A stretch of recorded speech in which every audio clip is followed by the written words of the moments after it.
नमस्कार दोस्तांनो, शुभ संध्याकाळ सगळ्यांना। कोण झोपायला लागले असतील या टायमिंगला त्यांना गुड नाईट।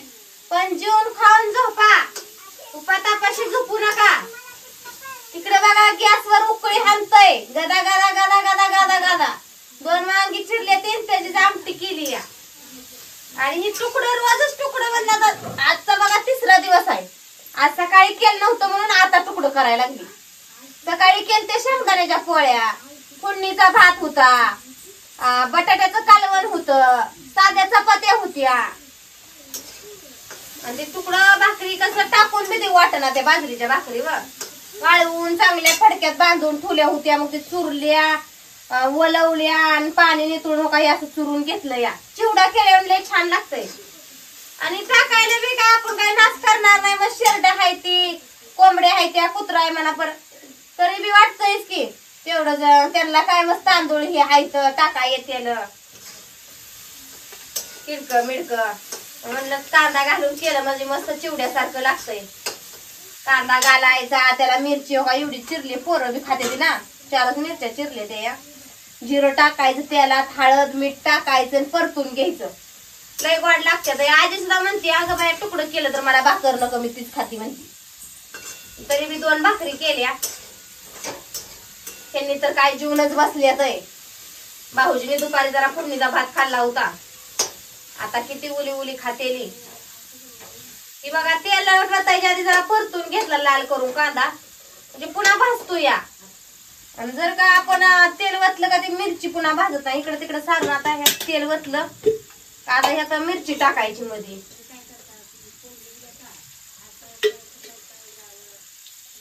तेल वतलं मिरची टाकायची म्हणजे तळसून निघते तेलात। तळल्याशिवाय मिरची चांगली लागते। तिकडे बी म्हणलं तिथंच वांग शिजू घातलं आणि पाणी वतलं न कूट टाकलं हलवलं आणि गॅस पिटवून गॅसवर ठेवलं। पटापटा होतय ना जरा। कटाळा येतोय सांचं बी, दिवस मावळला का कवा झोपीन वाटतं। जरी येळभर काय काम नसलं तरी हायच की इकडं तिकडं अमुक तमुक हायच, तेवढ्यालाच वैताग घेऊन जातो या। सांचं संध्याकाळ झाली का कवा जेवील कवा झोपीन वाटतंय। संध्याकाळ झोपण्यासाठीच असते, त्यामुळे संध्याकाळ जर झोपलं तरी काय वावगण आहे, बरोबर आहे का नाही। दिवसा झोपणाऱ्याला एक वेळेस नावं ठेवते, आपण काय दिवसा नाही बघा झोपत। जिरं टाकते ह्यातच, तर हातावर चुरलं म्हणजे वास लागतोय व मग जिऱ्याचा।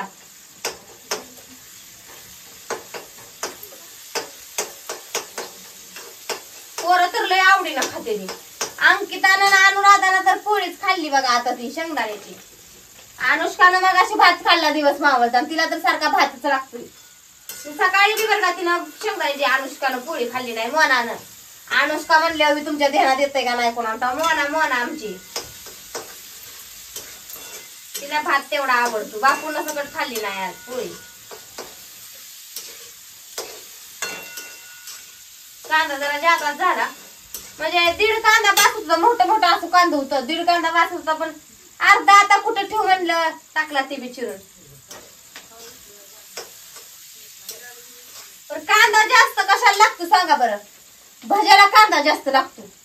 आणि जेवढा कांदा जास्त भज्यात तेवढं भजी कुरकुरीत खमंग लागतात। आणि ववा घातल्यावर तर खुसखुशीतच होते, मग लय भारी लागतात। पण किती बी आपण भजी करा काय पण करा, पण आमच्या आत्याच्या हातच्या भज्याची चव कुणाच्याच हातच्या भज्याला उतरणार नाही। आते आमच्या भजीच करायच्या अशा काय बी असू द्या। कांद्याची पात जरी आणलेली असले ती कशा करायच्या मनाला येईल तसं काय बी टाकायचं त्यात, कांद्याची पात टाकायच्या। पण ती भजी लय खमंग लागायचं। पालकाची भाजी टाकायच्या, पालक भजी करायचं। एकदा तर ती आळूची पानं आणली होती, वड्या करून उरली, त्यांनी काय केलं ती आळूची पानं सकट चिरून टाकली। जरा म्हणजे घशात शिवडत होतं, तिखट तिखट लागत होतं, तरी बी खाल्ली। एवढा आळू तिखट नव्हता इतका। ते केले काय म्हणलं आता हे कोण खायचं, कोण खायचं नव्हतं ते आम्हीच खाऊन टाकलं। आमच्या आत्याच्या हातला एवढी चव होती, नुसतं साधा त्यांनी लसूण ना टाकू द्या, धुवून नुसती भाजी जरी टाकली तर ती भाजी चवीलाच लागणार। एखाद्या माणसाच्या हाताला चव असते. किती बी आपण किती बी आतासानं करा, काय बी करा, चवी उतरणार नाही ते आत्यासारखे आमच्या. तरी बी ध्यानात ठेवून आत्या कशा करत होत्या ती बघून करून आम्ही करायचा प्रयत्न करतोय. पण जमतय का नाही जमत आता देव जाणं. हळद टाकते की पिवळं दिसतंय की म्हणजे हळद बी काय होती या पिवळे रंगत नाही लय. हे हळद पोरासनी बारक्या अनुजाला बापूला शाळेत मिळालं पुढं आहे तर मग ती आता येतय घरातून टाकून द्यायचं काय. मग इकात नाही आणत आम्ही हळद रंगली तरी पण जरा एक चिमट ज्यादा टाकावं लागते. नाही कडू बिडू होत भ्या वाटत होतं पहिलं ज्यादा टाकल्यावर कडू बिडू होतंय का म्हणून पण नाही होत कडू. ह्यात मी थोडस मीठ टाकून घेतली. आता ह्या भाकरी मध्ये मी ह्याच्या केलत्या मीठ टाकून भाकरी.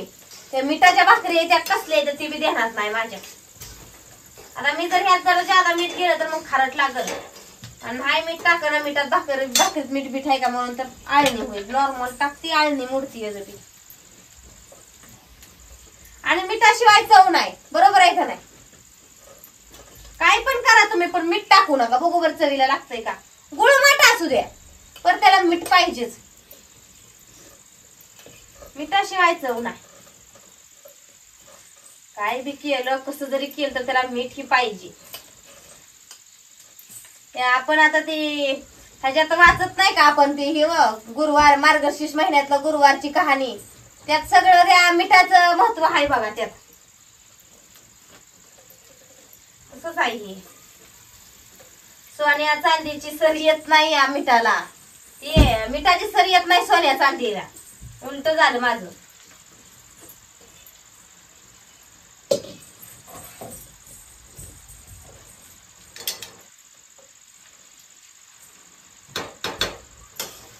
काहीतरी मला इथं हे झालंय कापलंय मीठ गेलं ते चर चर चर करायला.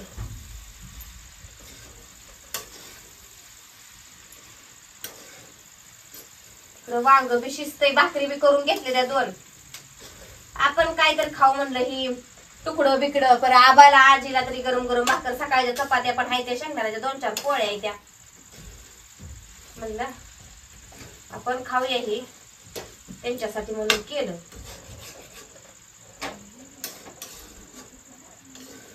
भिजलं का लय भारी लागते ते. वाळलं होतं कडक पण मी थोडा वेळ पाणी ठेवलं मोडून आणि थोड्या वेळानं निथळून पाणी काढलं. ते चांगलं की मऊसूत भिजलं. मिरची बी घातली या.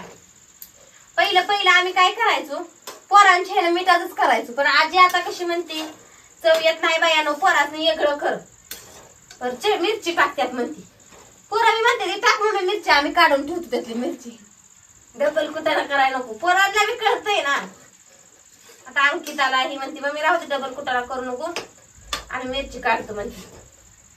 गेली आता खाऊन मग खायचं तुकडं बी म्हणली आता झुपती बिपती का कोणा ठाव जाऊ.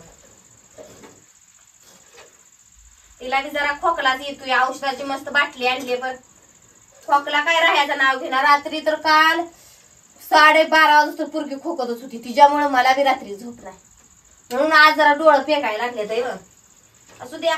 आता एवढं तुकडं खाती वांग्याचं कालवण केलंय ती बी ह्यातच ओतती गटागटा खाती पटकाना पसारा आवरती झोपती आपली. बाकीची काय द्यायची झोपू द्या 10-12 वाजूस तर. तुम्ही बी कवा झोपायचं तवा झोपा पण खाऊन पिऊन झोपा. नसला स्वयंपाक झाला तर जेवाय सुद्धा या शिल्लक राहणार आहे असं काय म्हणू नका की पुरणार नाही तर. बाय.